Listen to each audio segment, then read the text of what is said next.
Baspa supremo Mayawati ने विपक्षी एकता को दिया बड़ा झटका। 2024 के लोकसभा चुनाव में बीजेपी के साथ जा सकती हैं मायावती। मायावती ने कहा, राष्ट्रपति से संसद भवन का उद्घाटन न कराने का बहिष्कार अनुचित। कांग्रेस का पलटवार, लगता है बहन जी के पास फोन आ गया है। बसपा सुप्रीमो मायावती ने एक बार फिर सियासत की पिच पर ऐसी गुगली फेंकी है जिसे लेकर अब तमाम राजनीतिक दल अलग अलग तरीके से कयास लगा रहे हैं। 2024 के लोकसभा चुनाव में मायावती को बीजेपी के साथ जाने की भी अटकलें लगाई जाने लगी हैं। मायावती ने संसद भवन के उद्घाटन पर मचे सियासी घमासान को अपनी पार्टी की तरफ से एक ऐसा बयान दिया है जिसे लेकर अब राजनीतिक गलियारों में चर्चाएं भी शुरू हो गई हैं। मायावती ने गुरुवार को अपने बयान में कहा कि जिस सरकार ने इस संसद भवन को बनवाया है उसे उसके उद्घाटन का हक है।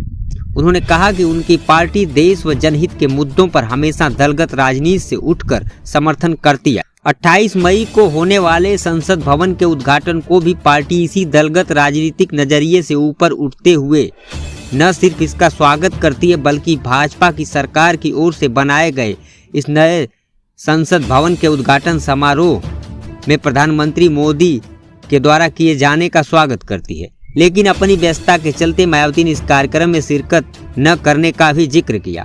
मायावती के बीजेपी के प्रति साफ रवैये पर उत्तर प्रदेश कांग्रेस के प्रवक्ता सुरेंद्र राजपूत कहते हैं कि 2019 लोकसभा चुनाव के बाद जब सपा और बसपा का गठबंधन टूटा तो बसपा की मुखिया मायावती ने खुद इस बात को स्वीकार किया था कि समाजवादी पार्टी के साथ हुआ गठबंधन उनकी सबसे बड़ी भूल थी।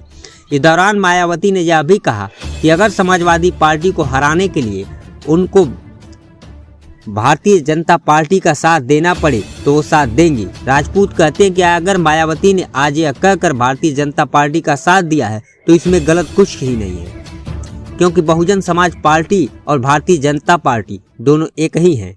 वहीं कांग्रेस प्रवक्ता सुप्रिया सीनेट ने कहा कि लगता है कि बहन जी मायावती के पास फोन पहुंच गया है। बीएसपी सुप्रीमो मायावती मोदी सरकार के बचाव में मैदान में आ गई हैं।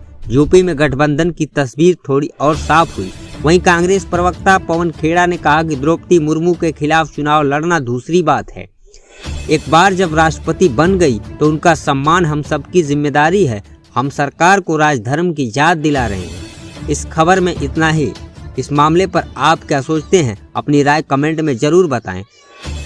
मिलते हैं अगली खबर के साथ। आप देखते रहिए द पब्लिक एक्सप्रेस का डिजिटल प्लेटफॉर्म।